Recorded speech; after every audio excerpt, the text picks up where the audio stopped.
AI is taking our jobs.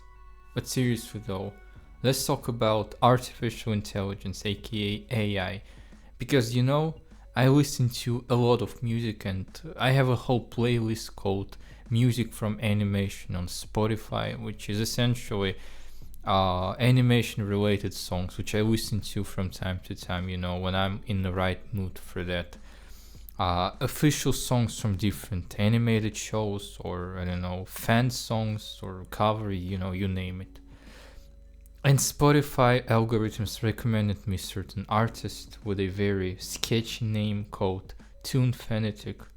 When I first saw the name, I was like, well, who would call themselves Tune Fanatic? I mean, that sounds really weird, like Tune Fanatic. But okay. I listened to a couple of their songs which Spotify recommended to me, and honestly those songs weren't really bad. They were pretty catchy, they were pretty well made as I thought. I mean, I'm gonna play the songs for you, just listen to them. I'll be there dead when the world burns out, when your fire's gone dim and you're filled with doubt. You don't have to run, you don't have to pretend. I'm not going anywhere. Seek my demon prince, take me to the other side. I'll be yours forever, dear, in hell where we can hide. Yes, these two songs. I discovered these songs about a year ago, and until recently I didn't really think that these songs were AI generated, but it turns out as I did my research, I found some posts online about AI generated Has Been Hotel fan music, and it led me to making my research about AI fan music, and turns out that this Tune Fanatic actually uses generative AI to generate music. And the terrible thing is that I was like a boomer. A lot of people make fun of like old boomers, or like cannot recognize what's fake, what's AI. I recently saw a story about a picture. There was a picture on Facebook. I'm not sure I can find it. I think I can't find it, but there was a picture on Facebook, an old guy on a glass bicycle. So the story was that the family kicked the old man out of the house, out of the family, because he became a burden. But the old man just collected all the glass bottles and built a glass bike, and became working as a delivery guy and earned money and bought his own place out of that. And there was a picture of an old man next to a glass bike. Obviously you would recognize that it's AI. Bike glasses, you cannot actually make a bike glass. This story is completely bogus. It's obviously AI generated. It does not exist in real world. There is no old man who was kicked from his family and then built a bike out of glass. But a lot of boomers actually believe this story. Boomers grew in a completely different era. Boomers grew to believe that everything that they see on screen, whether it's a TV screen or computer screen or mobile phone screen or whatever, everything that they see is true. They grew in that era, and they still have this mindset today. They see something on screen, like on TikTok or Facebook or anything, and they think it is true. It must be true. If they see it with their own eyes, it must be true. And I was exactly like that guy. I did like those boomers. And I didn't even for a second think that these songs were AI generated. They were so well made. The vocals sound natural. Now that I think of it, there were a lot of not very natural moments in these songs, but I didn't really think about them before. The vocals sounded kind of natural. The instrumental, it was kind of pop rock instrumental, also sounded pretty natural to me. And I know a lot of similar artists like Milky Melodies, who is, I know for a fact, is not AI. She actually makes that music herself. So this situation is actually worse than people think. I mean, it's easy to pinpoint at actual AI generated stuff and say this is AI, this is AI. But the problem is, in 2026, we can't even tell what's AI and what's not AI anymore. Why is generative AI actually bad? I mean, if I told you that artificial intelligence itself is not bad, it is actually pretty good, what would you say? In the university, I took a course of introduction to data science, which also touched upon the topics of machine learning. I actually learned how machine learning works, how machine learning is constructed from the very base, all the types of learning. And I also, the most interesting thing was to learn where we implement machine learning.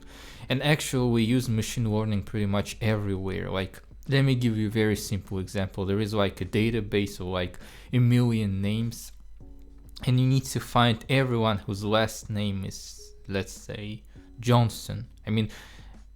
In a list of 1 million people, there is like 1,000 people whose last names are Johnson, and you have to find all of them. If you do that manually, of course, it's going to be very tedious, very long, very unpleasant kind of work. The work that kind of, can make you lose your mind in the process.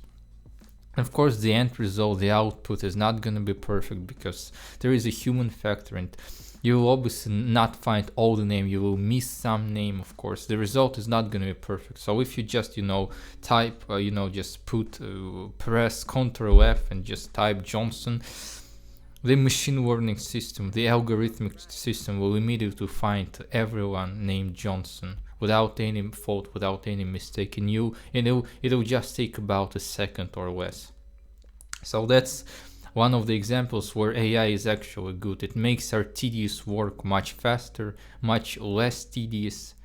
For example, in many fields, we use AI more than we actually think we do. Like the simple Ctrl F command is actually machine learning. But what people are against is not AI in principle. People are against generative AI, and for that, it is really hard not to. Generative AI, the AI that generates text, text responses, can generate art, videos, can generate music.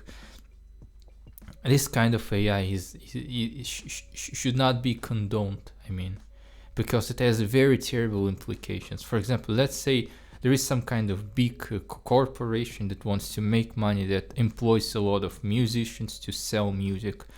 And if they have this kind of super generative AI which can, generate absolutely flawless, fantastic music, like you just type some kind of prompt, or you just push some kind of button on your keyboard or even on your touch screen, and in about, 3, 5, 10 seconds, this super cool generative AI can generate the best freaking pop song, rock song, the best freaking symphony in the world.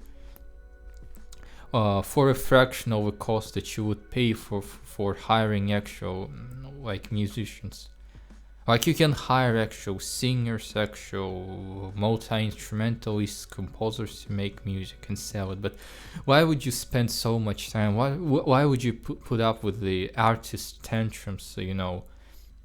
Maybe artists aren't satisfied with the conditions, maybe they protest or something. These pesky workers, maybe they protest or something. Why would you put up with that? If you have super generative AI at hand, you can obviously use that to make perfect, flawless music. And as a result, lots of apps, fantastically talented singers, composers, artists become unemployed. All their art is not rewarded. They don't make anything out of their art. They essentially become poor, impoverished. They have no money to buy food or to pay the rents. It's a very terrible situation. Obviously, if obviously big corporations could just replace every artist with some kind of flawless super AI, they would do that in a heartbeat, because the big companies they're not actually interested in producing art. You think the Disney executives like Bob Iger and other people are actually interested in, I don't know, making good movies, making art, or pushing some kind of message? I mean, the obvious answer is that they could not care less about art. I mean, they greenlit projects only to make money, like for example, live action Moana, which is about to get released soon, next month. I don't know. I'm not sure. I don't follow Disney, but I know that Moana live action is gonna be released this summer, just less than 10 years after the original cartoon. Like, there is no artistic reason for the sequel of Moana, not for the sequel, for the live action adaptation of Moana to exist, but it does exist because some men in suits in some big office in somewhere in Los Angeles decided that this will make them money. So they're just interested in money. They're not interested in producing anything remotely artistic. It is honestly a miracle that so many Disney or Pixar cartoons are as good as they are, taking into account who runs the company, Disney. But it's the people, it's actual artists, it's actual directors like Adrian Molina or like Domi Shi or like Pete Docter, who recently lost his mind, but okay, he's still a good director and a good manager.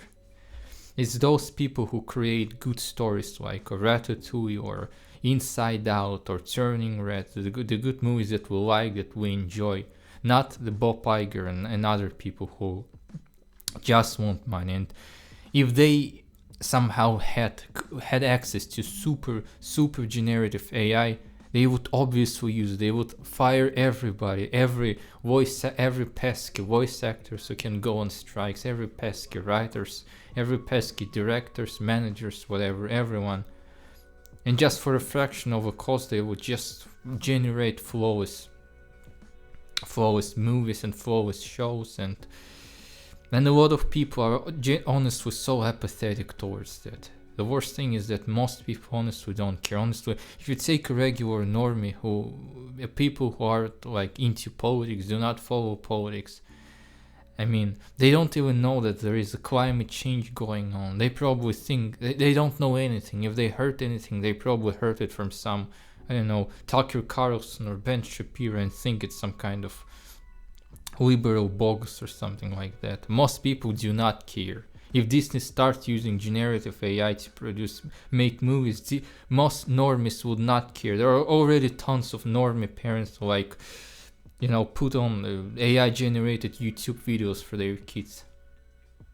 I have an uncle who's got little kids, and I constantly, when I visit them, I see that they put on some AI generated videos on YouTube for their kids, and they absolutely do not care. If Disney made an AI generated movie, an AI generated Frozen 5, 6, 25, whatever, Zootopia 10, those parents would bring their children to watch them. They would not care anything about data centers, about climate, about the implications of generative AI taking the artists' jobs and honestly causing more and more disconnect within the society.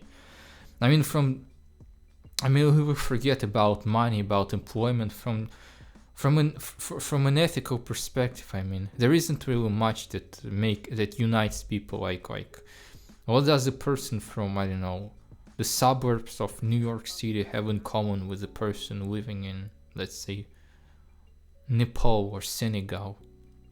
Apart from being members of the human race, they probably don't really have much in common. But art unites people. All three of them probably, watch it. Let's say, watch it, the Pirates of the Caribbean or the Marvel movies. All three of them watch it, Spider-Man, and all three of them like it. When they all get together, for example, they will have something to discuss. They will have some stories, movies, shows that they all watch, that they all have different opinions about. So thus, this kind of art can actually bring people together. And it can bring artists together. And that's, I think, people actually creating art is so important. Human art, the human stories. It's like art is not some kind of a vanity of rich people. It's something that has been uniting different peoples throughout the centuries. Because if we remove all the arts from the world, there is nothing that most of us have in common. Outside of our immediate family, we have nothing in common with other human beings. But today in the 21st century, we have a lot in common, precisely because we have these uniting things. And it would be completely horrible if all the fantastic artists who make this kind of art that unites people were replaced with freaking soulless machine learning algorithms. It would be completely horrible. I mean, using AI for tedious tasks like sorting through data sets, as I mentioned at the beginning, that's fine. It's a tedious job. It doesn't, unite. It makes jobs for many people easier. But art, let's leave art for actual people. I mean, that's just my position. Generative AI in any form, in bed. And don't even get me started on chatbots like ChatGPT, Claude, Grok, what else? Google Gemini, or the China propaganda LLM, which is DeepSeek.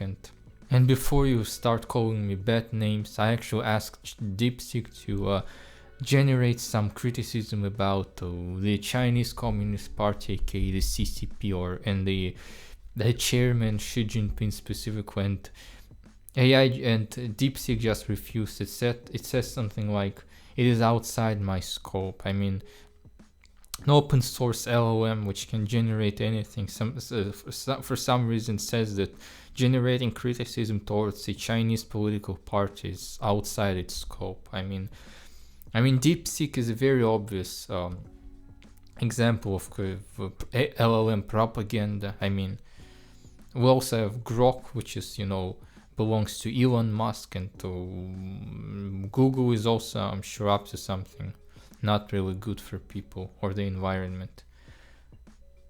And also lots of people keep using these LLMs to cheat through their exams, to their homeworks. I mean I'm a student myself. I constantly, most of my classmates just don't even do their homeworks. They upload their homework assignments to ChatGPT, Gemini, DeepSeek, recently Claude. I heard Claude is pretty good, but I never use Claude.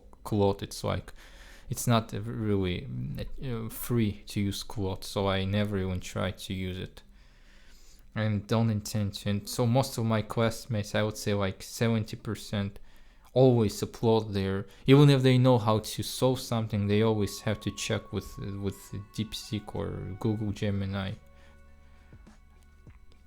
before they submit the assignment. And during the exams, the vast majority of students just take a picture of the exam sheet with questions and upload it to DeepSeek, and DeepSeek just generates answers. If it's a multi-choice test, that it's even easier.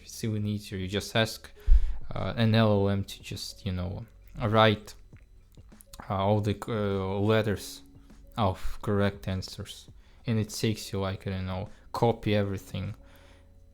The teacher just needs to be distracted for like half a minute, so you could copy everything and get the highest grade possible without even studying. So don't even get me started on that, because I can talk about it for hours and hours, how destructive it is.